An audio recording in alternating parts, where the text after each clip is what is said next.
200 milhões de quilômetros rodados no Brasil. 620 milhões de volumes movimentados. 25 milhões de entregas. Estes são os números que só a Braspress tem. Braspress, a sua transportadora de encomendas em todo o Brasil.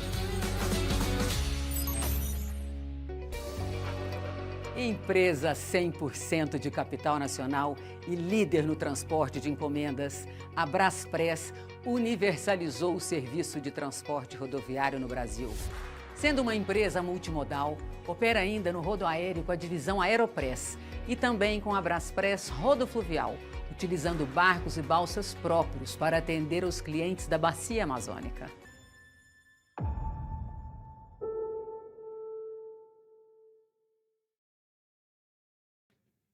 Olá, seja bem-vindo ao Intermodal Cast, o podcast oficial da Intermodal. Esse episódio eu vou abrir com números, tá? 112 filiais, 11.178 colaboradores, uma frota em operação de mais de 5 mil veículos. Essa é a Braspress. E o meu convidado é o fundador dessa gigante logística brasileira que tem a sua estreia na Intermodal, que é o Urubatã Hello. Urubatã, muito obrigado pela sua presença aqui no Intermodalcast. Muito obrigado, Paul. É uma alegria poder falar com você, falarmos um pouco da feira da Intermodal, que é uma feira hoje de grande prestígio. Basta ver hoje como é que foi a abertura, o público que está frequentando. Muito obrigado também aos nossos internautas que vão nos assistir. E fico à sua disposição para quem puder responder as perguntas que eventualmente você quiser saber a respeito do nosso negócio. Urubatã, queria começar pela sua história. Uma história incrível, uma trajetória que iniciou lá atrás e hoje essa gigante logística do mercado nacional. Queria que você trouxesse um pouquinho, né, como empresário desse setor, desse conglomerado, como é que chegou nesse tamanho que vocês têm hoje? Paulo, como é a história econômica do Brasil? É uma história muito recente. E a maioria da história do empresariado brasileiro, ela se coincide muito com a minha. Um início modesto, um início efetivamente com grandes dificuldades, na verdade, muito mais uma tentativa de subsistência do que a criação de um empreendimento, mas através da subsistência, passado e vencido a etapa da subsistência, começa a se criar e conseguir a construção de um negócio. Eu comecei lá atrás, em 1967, 66, ainda muito jovem, trabalhando numa transportadora. Depois mudei para Brasília, fui para Brasília acompanhando meu pai, acompanhando minha família. Depois vim para São Paulo. Em São Paulo, eu comecei a trabalhar numa empresa de transporte de malote, que na época não era um monopólio postal, as empresas privadas podiam operar. E a partir do caçamento, do cerceamento das operações das empresas privadas no transporte de malote, eu fiquei sem trabalho. Comecei modestamente coletando filmes onde hoje é a Cracolândia.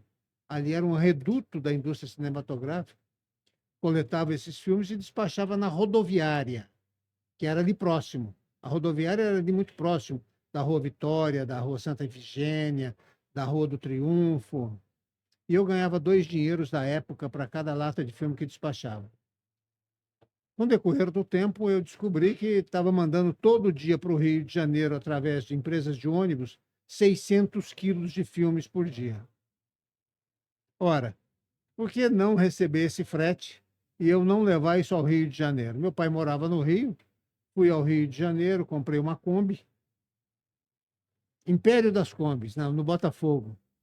Comprei uma Kombi, cobrava os 2 dinheiros da época por lata de filmes e mais um frete para levar até o Rio de Janeiro. Chegava no Rio de Janeiro por volta das 4 horas da manhã, 5 horas da manhã. A maioria das distribuidoras cinematográficas no Rio de Janeiro ficavam situadas ali na Cinelândia. Eu dormi um pouquinho dentro da Kombi, dava 7 horas, 7h30, eu ia nas distribuidoras e entregava as datas de filmes. E aí depois essas mesmas distribuidoras, sabendo que eu descia com a Kombi para fazer as entregas, me indicaram para transportar uns filmes numa empresa na rua Conde de Bonfim, 1313, no Alto da Tijuca. Essa empresa chamava-se Herbert Richard, que era a que fazia a versão brasileira, Herbert Richard. Eles faziam a versão dos filmes e eu trazia esses filmes para São Paulo. Portanto, eu descia com filme e voltava com filme. 1972. Menino, 22 anos ainda, criei uma empresa, uma personalidade jurídica chamada Transfilme. Essa empresa acabou se robustecendo, ela criou uma certa musculatura. E eu arrumei mais sócios, um ficou no Rio de Janeiro, depois abrimos Belo Horizonte, que através das empresas de malote que eu trabalhava, eu tinha contato com Mendes Júnior, com Companhia Siderúrgica Mannesmann, com a Fiat Alice. Um ficou em Belo Horizonte, outro ficou no Rio de Janeiro. Mas a sociedade ela foi até 1976, quase finalzinho de 76. E essa sociedade ela nós começamos a ter algumas divergências. E eu me retirei dessa sociedade. Mas a Transfilme já tinha uma certa musculatura, eu saí de lá com 2 linhas telefônicas, que era importante ter linha telefônica. Você punha linha telefônica no imposto de renda. Uma Kombi e um caminhão F-350. Vendi uma linha telefônica e registrei uma empresa chamada Braspress, que não era para se chamar Braspress. Eu queria que ela se chamasse Brasil Express. Quando eu fui na junta comercial fazer o registro, essa marca já pertencia a uma empresa chamada Transbrasil, que era uma empresa de transporte aéreo na época. Aí eu juntei os 2 nomes. Em vez de Brasil Express, ficou Braspress, foneticamente muito melhor, um nome simples, que não ficou nome composto.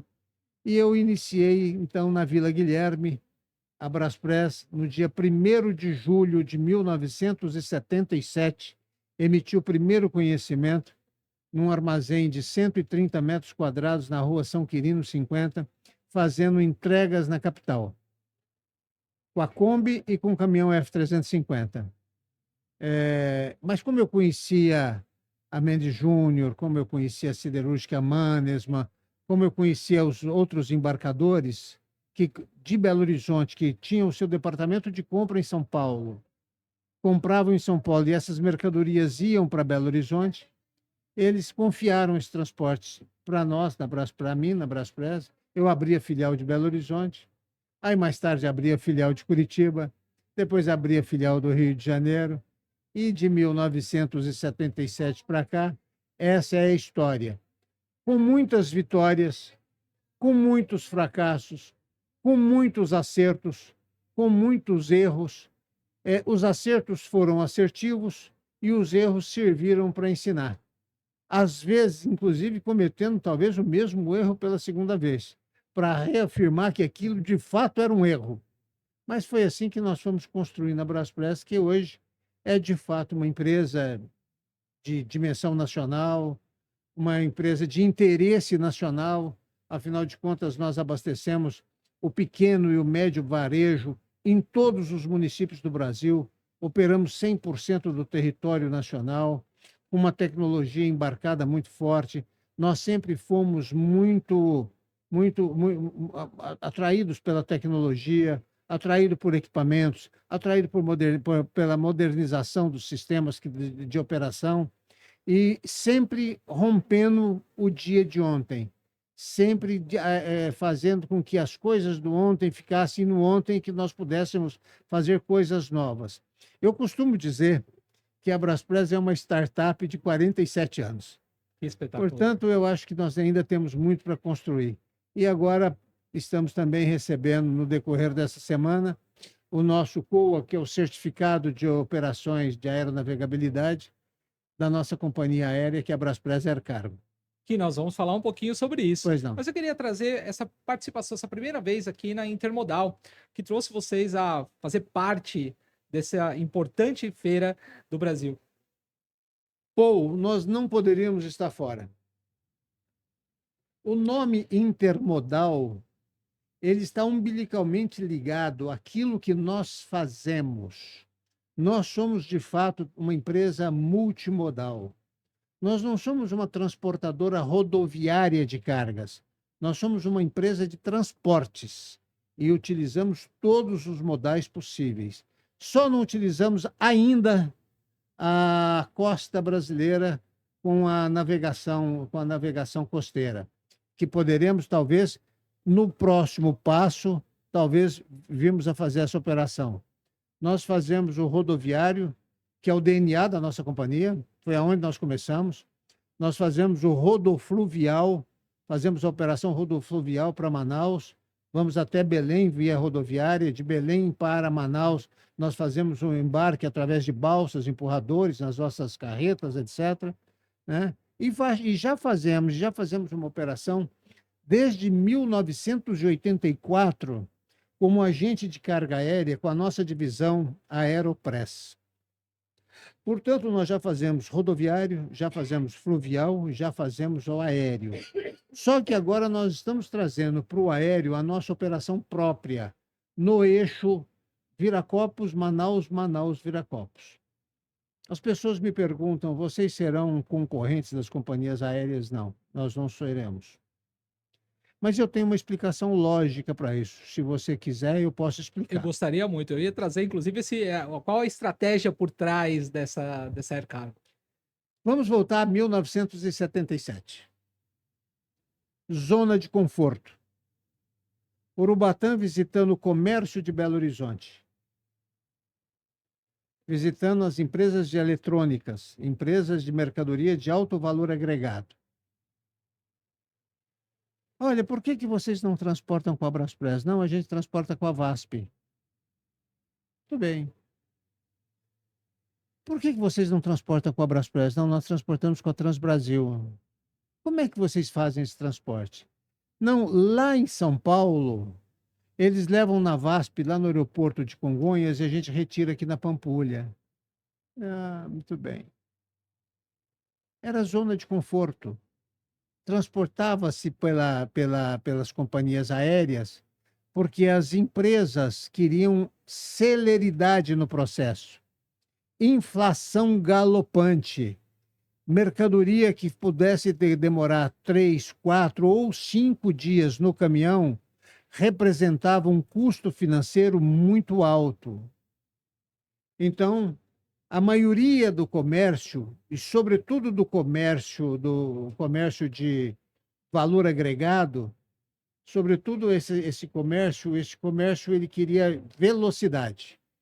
Então ele comprava em São Paulo hoje, queria entrega amanhã cedo em Belo Horizonte. Mas o embarcador tinha que levar no aeroporto de Congonhas. Mas ele tinha que retirar na Pampulha. Eu peguei um caminhão 1519, eu não sei se você conhece, que é um cavalo mecânico, que tem quinta roda, de boa potência, porque é um cavalo mecânico para tracionar até 18 toneladas. Tirei a quinta roda desses 2 caminhões, 2 1519, alonguei o chassi, deixei essa 1519 no toco para transportar 6 toneladas. Saía de São Paulo todo dia às 11 horas da noite, 7 horas da manhã estava em Belo Horizonte, descarregava, eu tinha lá uma meia dúzia de combis agregadas, colocava nas combis e fazia as entregas. Opa, eu não preciso mais. Não, mas espera aí, meu fornecedor não precisa mais ir lá no aeroporto de Congonhas despachar mercadoria? Não, não precisa mais. Nós coletamos lá. Ah, então eu não preciso mais ir no aeroporto da Pampulha buscar? Não, não precisa mais. Pode deixar que eu te entrego aqui. E isso foi virando moda. Passados 30 dias, a 1519 estava lotada. Tivemos que abrir um segundo horário. Passado 2 meses, tivemos que abrir o terceiro horário. Olha, Belo Horizonte... E Porto Alegre? Como é que faz com Porto Alegre? Porto Alegre são 1.170 quilômetros. O desafio é maior. Nós temos que sair daqui às 20 horas, no máximo. corte, janela de corte, de coleta e de embarque, 20 horas. Nós temos que fazer São Paulo-Porto Alegre, 1.170 quilômetros. Temos que fazer em 18 horas. Fui visitar as empresas de comércio na Rua Farrapos, na Avenida Farrapos, que era ali uma concentração de empresas de rolamento, etc. Não, não, não, aqui nós fazemos com a Varig, até porque a Varig era a Fundação Rubem Berta lá de Porto Alegre. Falei, isso vai ser mais difícil, porque aqui você vai ter que quebrar um pouco também a questão Regionalidade, né? do regionalismo. E a Varig era, de fato, a grande embaixada brasileira no exterior, era a grande marca brasileira, era a Varig.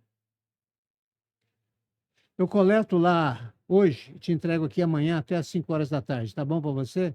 Você não faz isso. Eu faço.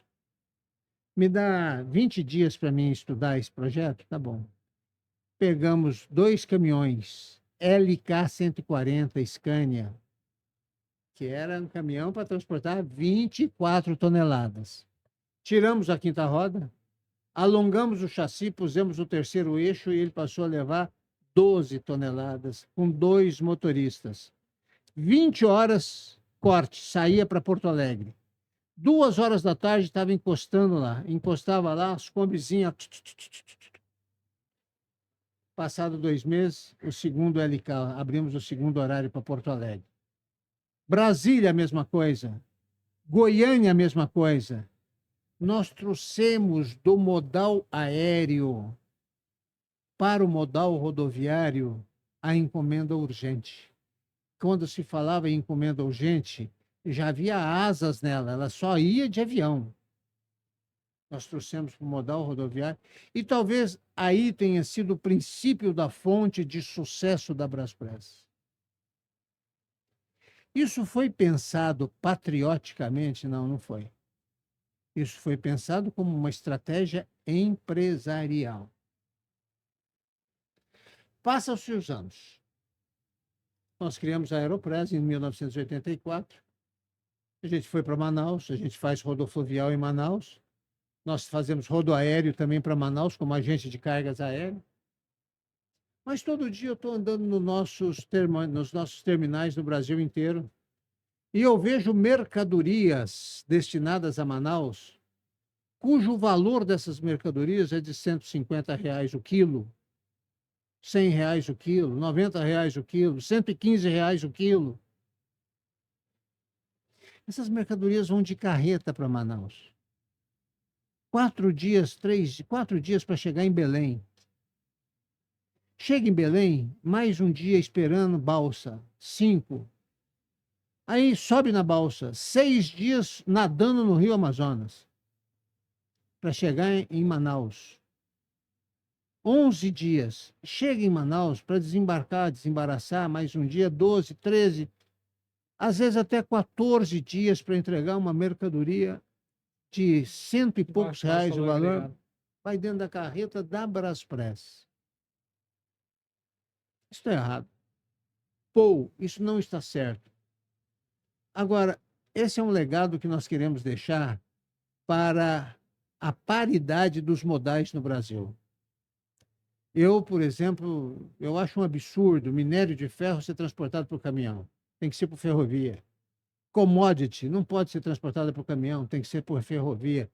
Cada tipo de produto tem a sua aderência com o modal, tem a sua identificação com o modal. Por isso nós estamos na intermodal. O que fazer? Olha, vamos fazer o seguinte. Vamos operar nossa carteira e fazer essa operação pela Aeropress como agente de carga aérea? Vamos. Mas será que existe hoje barriga de avião disponível para fazer essa operação? Eu não posso começar essa operação e sofrer solução de continuidade por falta de barriga de avião. Perfeito. Porque hoje as companhias aéreas também estão operando na sua capacidade máxima. Todos eles têm hoje uma operação maravilhosa. Nós somos clientes deles. Nós somos grandes clientes das companhias aéreas através da Aeropress. Mas a gente percebe que tem dificuldades, tal, etc. Olha, vamos fazer o seguinte. Na nossa carteira, se nós expurgarmos da nossa carteira Vamos abrir a nossa carreta. Vamos olhar dentro da nossa carreta todas as mercadorias cujo valor agregado é importante. O que é importante? Acima de R$ 60, de R$ 70. Vamos conversar com os nossos clientes e dizer o seguinte: a sua mercadoria, com este valor agregado e com uma Selic de 14,75, não pode demorar 16 dias para chegar em Manaus. A sua mercadoria, por ser eletrônica, por ser computador, por ser equipamento tecnológico, não pode ficar sofrendo a umidade por 5 dias nadando no Rio Amazonas. E nós não podemos ficar com essa mercadoria por 16 dias à mercê do roubo de carga ou da pirataria no Rio Amazonas. Vamos trazer isso para o modal aéreo? Ah, mas vai ficar muito caro. Não, caro eu juro que você está pagando. Genial. Caro são os 16 dias que essa mercadoria está para chegar lá. Caro é a minha responsabilidade em ter essa mercadoria na minha posse por 16 dias com esse valor. Isso é caro. Agora, barato é eu colocar essa mercadoria para você com um frete aéreo em 24 horas em Manaus. Mas eu não posso hoje. Nós carregamos 3 carretas por dia para Manaus. É fato que a hora que eu expurgar essa carga aqui, são uma carga de melhor remuneração, de maior valor agregado, não vai dar 3 carretas por dia. Vai dar talvez ali 12 toneladas, 15 toneladas, mas eu não posso jogar isso hoje nas companhias aéreas, porque de fato, provavelmente eu vou ter dificuldades, e eles também terão dificuldades. Então, peraí, vamos trazer 2 aviões. Trouxemos 2 737-400, irmãos gêmeos, série number cronológicos, e vamos começar a nossa operação. Há 1 ano e meio atrás, iniciamos o nosso processo de certificação e que, oxalá, na quinta-feira próxima, eu possa receber o COA, que é o Certificado Operacional de Aeronavegabilidade, e dentro de uns 20 dias começarmos a fazer a nossa operação puramente aérea no eixo Viracopos, Manaus, Manaus, Viracopos.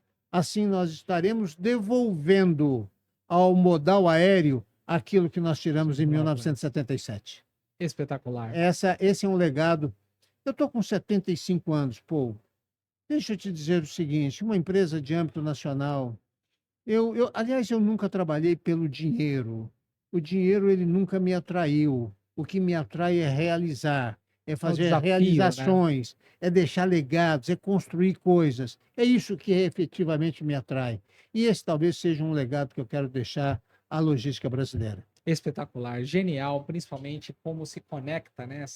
Conectar os pontos para mim, que é a grande beleza de tudo isso. E Urubatã, vocês ampliando agora, e vai sair com certeza o COA, e vocês vão começar a operar, devolvendo um pouquinho para a história, mas eu vejo que vocês investem muito em práticas sustentáveis, né? Quais são os pilares da agenda ESG que vocês têm trabalhando hoje? Pô, a gente ouve falar muito, olha, alterações climáticas, e essas coisas são assim, só na televisão. Mas, meu Deus do céu, a gente está vendo que as 4 estações do ano, elas estão mudando de data. Nós estamos percebendo que, às vezes, as 4 estações do ano acontecem num dia só. As coisas estão acontecendo, as coisas estão mudando. Nós nunca tivemos tantos incêndios, nós nunca tivemos tanto vendaval, tantos tufões. A gente está vendo terremoto para todo lado. O planeta está reclamando. O planeta está reclamando. Portanto, captar água da chuva, tratar água da chuva para fazer irrigação de jardins e lavagem de frota é mandatório. E isso nós fazemos em todas as nossas filiais. Reaproveitar os pneus dos nossos caminhões para fazer vasos ornamentais é mandatório. Nós não vamos. Aonde vai descartar essas borrachas? Então, nós temos uma série de demandas de sustentabilidade ambiental que nos move, mas sem viagem na maionese, porque também a água de chuva é mais barata do que a água da Sabesp. O pneu transformado em vaso, um em cima do outro, é mais barato do que o vaso de cerâmica, porque ele também tem que trazer sustentabilidade econômica, até porque nós somos uma empresa e precisamos gerar resultado. Exatamente. Precisamos gerar resultado. Nossa, a gente vive no Brasil, um país de enormes desigualdades, enormes desigualdades.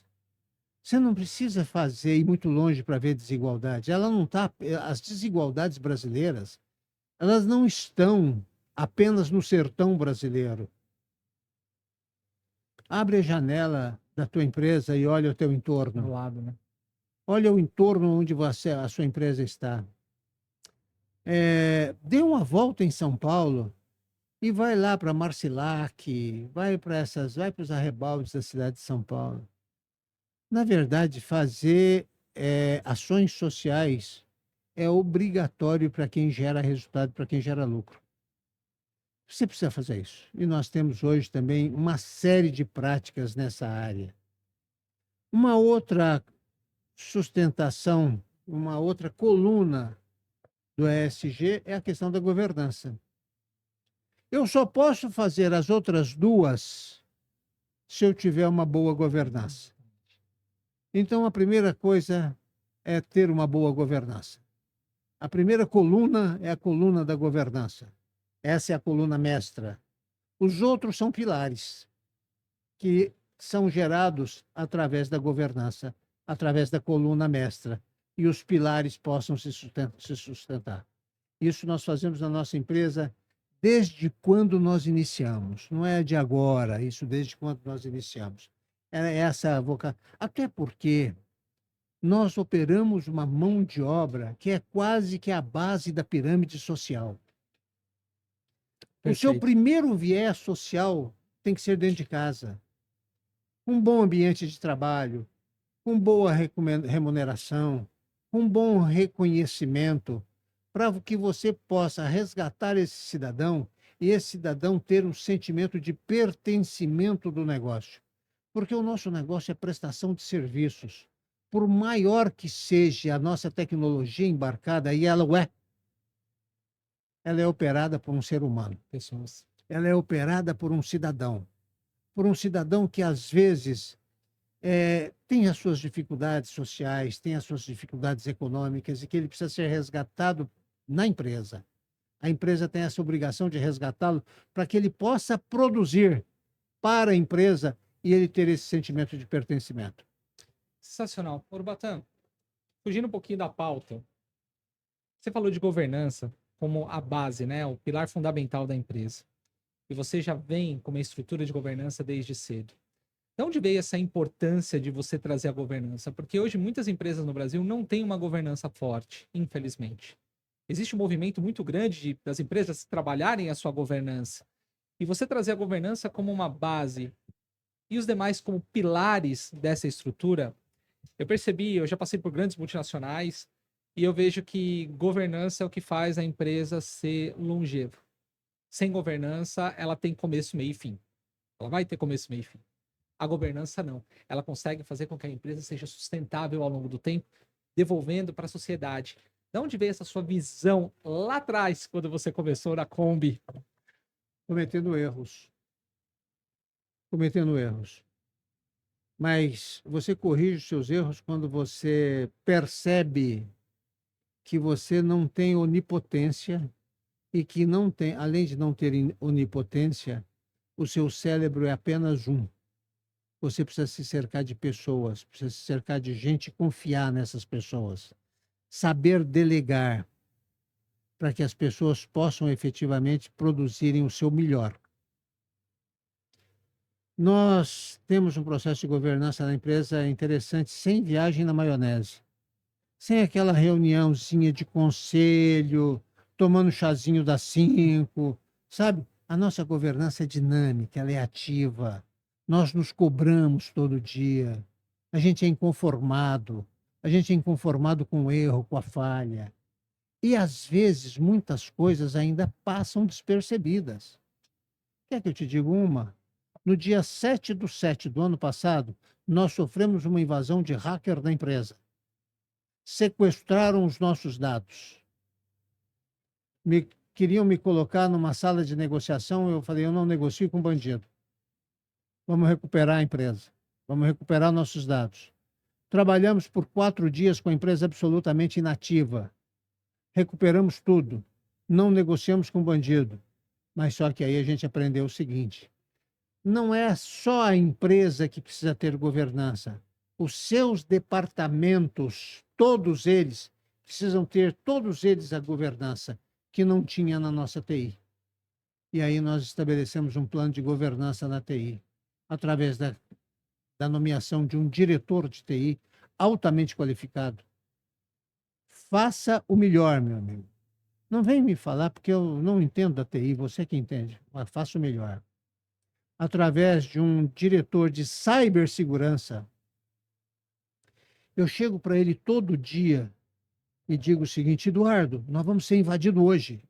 Hoje os hackers vão nos invadir. Como é que o senhor sabe? Como é que o senhor sabe? Não, mas se não invadir hoje, vai invadir amanhã. Fica alerta. Ponha todos os sistemas mais caros e mais importantes que nós precisamos ter. E um diretor de governança na TI. 3 diretores para uma área, para que eles possam responder através do seu conhecimento, através do seu saber, aquilo que uma TI precisa ter. Eu duvido que hoje a gente possa ser ranqueado. Eu duvido que a gente possa ser ranqueado. Governança é você estabelecer padrões de qualidade em todos os setores. Nós temos na operação padrões de qualidade muito fortes. Nós temos na nossa tecnologia, até porque eu sempre fui uma pessoa que olhava muito equipamento, máquinas. Nós fomos a primeira empresa a ter data center próprio. Nós fomos a primeira empresa a ter gerenciamento de risco próprio. Nós fomos a primeira empresa a automatizar, através de equipamento de sorteamento, as nossas operações. A gente sempre teve isso de forma muito forte. Todos os departamentos precisam ter princípios de governança. No almoxerifado, precisa ter governança. Governança é a eleição das melhores práticas. Quando você elege as melhores práticas, você tem uma Braspress da vida. Espetacular, Urubatã. Parabéns por essa visão. Eu converso com muita gente, converso com muita empresa, e eu posso garantir para vocês que vocês estão, assim, muito à frente de muitas empresas do mercado, com essa visão. E principalmente com a visão de aprender com o erro. Certa vez uma empresa implementaram lá, faça certo da primeira vez. Eu achei um absurdo, porque como seres humanos a gente vai errar. Não tem como, mas errar e aprender com o erro. Sensacional. Obrigado. Parabéns pela trajetória de vocês. Estamos chegando no final, passa rápido a hora aqui, mas eu queria falar um pouquinho dos centros de apoio operacional da Braspress. Vocês têm centros de apoio para todos os deslocamentos de vocês. Isso ajuda em atingir todo o território nacional. Eu queria que você falasse um pouquinho desses centros que apoiam essas filiais que vocês têm em São Paulo e em outras regiões, e como isso ajuda na eficiência operacional de vocês. Sustentabilidade e qualidade. Esse projeto nosso dos CAOBs, que são Centro de Apoio Operacional Braspress, ele é fantástico. Paul, vamos retomar o ano de 2001.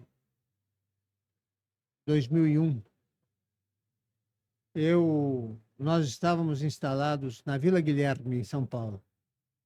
Um hub muito bom, 82 docas, um cross-docking excepcional, uma boa área. Braspress instalada na Vila Guilherme. Coletas e entregas na região metropolitana de todo São Paulo. Que coisa maravilhosa, que infraestrutura bacana.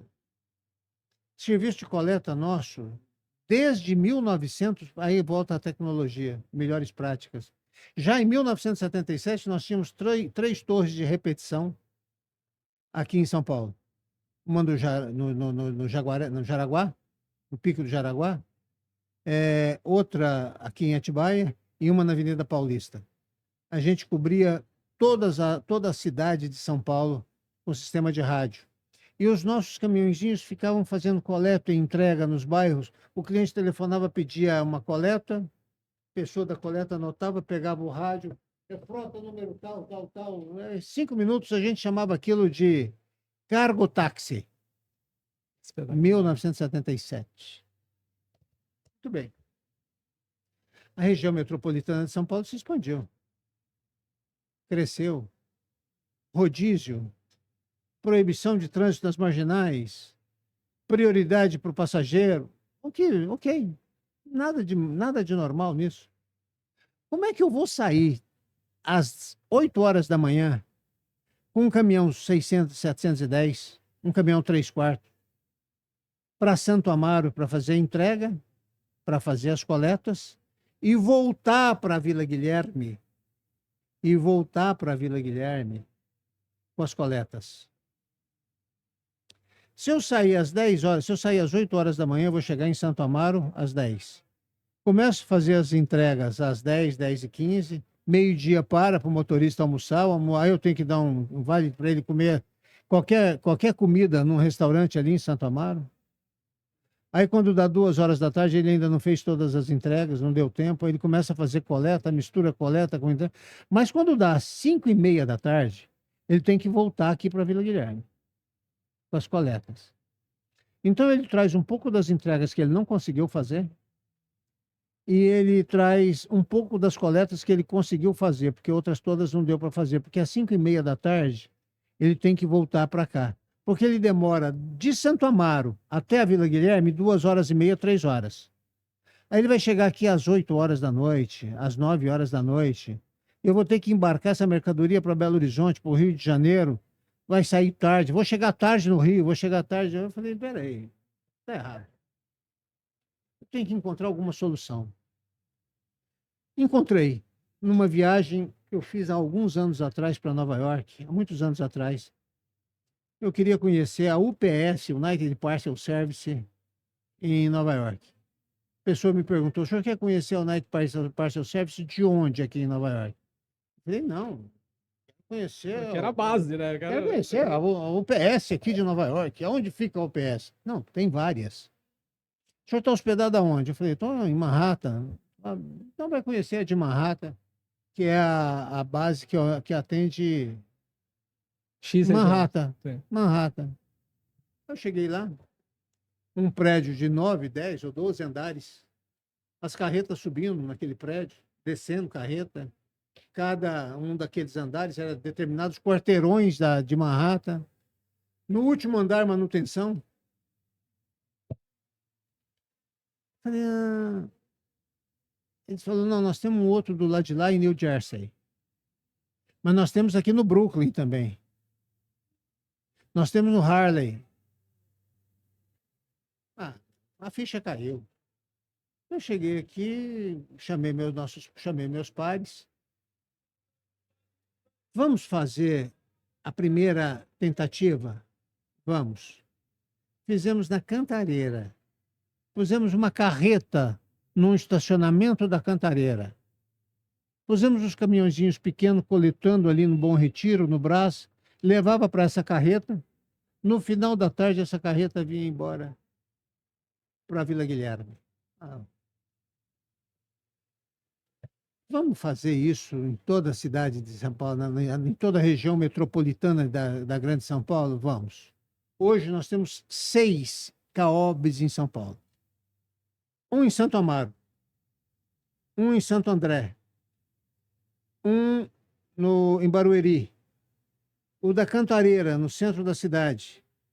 O de Guarulhos, nós temos um CAOB em Guarulhos. E temos um no Terminal Fernão Dias só para atender a carga FOB. Só para que você possa entender. Os nossos funcionários que trabalham no CAOB de Santo Amaro, eles moram em Santo Amaro. Eles não têm excesso de jornada de trabalho, porque quando eu estava na Vila Guilherme para ir para Santo Amaro, dava todo dia excesso de jornada de trabalho e eu não conseguia estabelecer a interjornada de 11 horas. Porque o cidadão saía às 10 horas da noite, tinha que chegar às 7 horas da manhã no dia seguinte, não tinha interjornada. Era multa, era não sei o quê. Hoje, os nossos funcionários de Santo Amaro moram no máximo a 1 quilômetro da nossa base de Santo Amaro. Hoje, os nossos funcionários de Santo André, a mesma coisa. Da Cantareira, a mesma coisa. De Barueri, a mesma coisa. De Guarulhos, a mesma coisa. Do Terminal Fernão Dias, a mesma coisa. Mas nós não temos que deslocar para Santo Amaro todo dia, de Guarulhos, onde nós estamos, 12, 15 ou 20 caminhões para fazer coleta e entrega naquela região. Os nossos caminhões ficam ali em Santo Amaro e rodam um raio pequeno e abastece Santo Amaro. No final do dia, Santo Amaro carrega uma ou duas carretas, manda para o nosso hub de Guarulhos e do nosso hub de Guarulhos explode para o Brasil todo. Sabe o que nós economizamos de emissão de CO2? De CO2. O ano passado a gente economizou 580 toneladas de emissão de CO2. Se tivéssemos toda a frota centralizada numa única unidade. Sabe quantas coletas nós fazemos por dia na região metropolitana da Grande São Paulo? 5.000 coletas por dia. Sabe quantas coletas a gente fura por dia? Uma ou duas. Nós estamos inconformados de todo dia furar uma ou duas coletas. Mas de 5.000 de coletas, a gente fura uma ou duas. Quantas entregas nós fazemos na região metropolitana da Grande São Paulo? 4.000, 4.500 entregas todo dia. Às vezes até mais, vai a 6.000. Então, nós fazemos 10.000, 11.000 serviços por dia através dos nossos CAOBs, fazendo também economia de emissão de CO2 na atmosfera.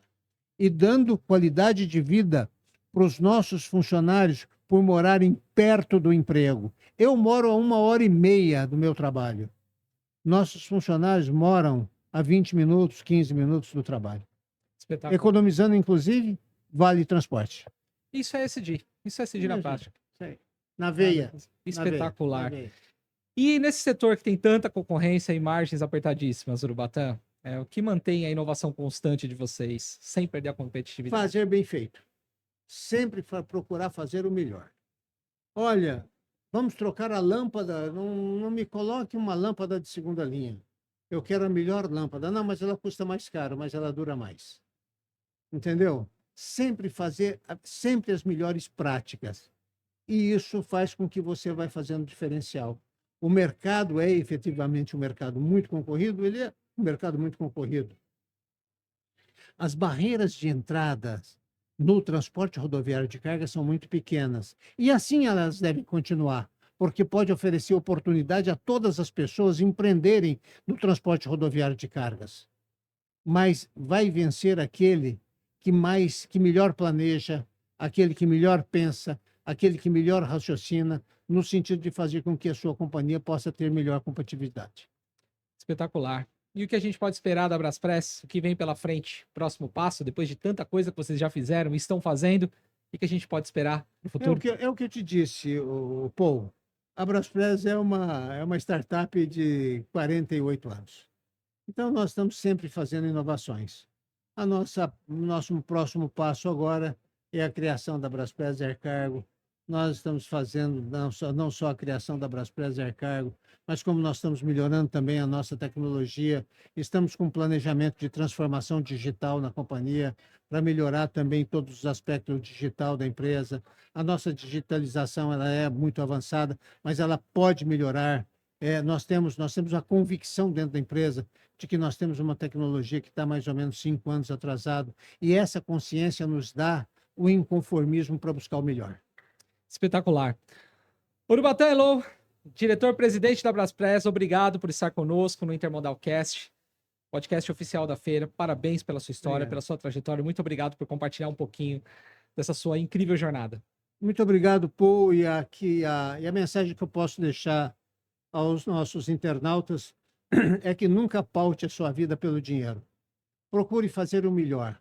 Faça com amor. Faça com devoção. O dia que você levantar, olhar no espelho e falar, puxa vida, eu não queria ter ido trabalhar hoje, já está na hora de começar a pensar em mudar de ramo, fazer outra coisa. Mas todas as vezes que você é o seu próprio dínamo e você se motiva em fazer o melhor, em fazer bem feito e não pautado pelo dinheiro, você vai fazer bem feito. E quando você faz bem feito, acaba dando dinheiro. Espetacular. Muito obrigado. Bom, eu, Urubatã e todos os visitantes já sabem, soluções logísticas de ponta a ponta, a Intermodal tem.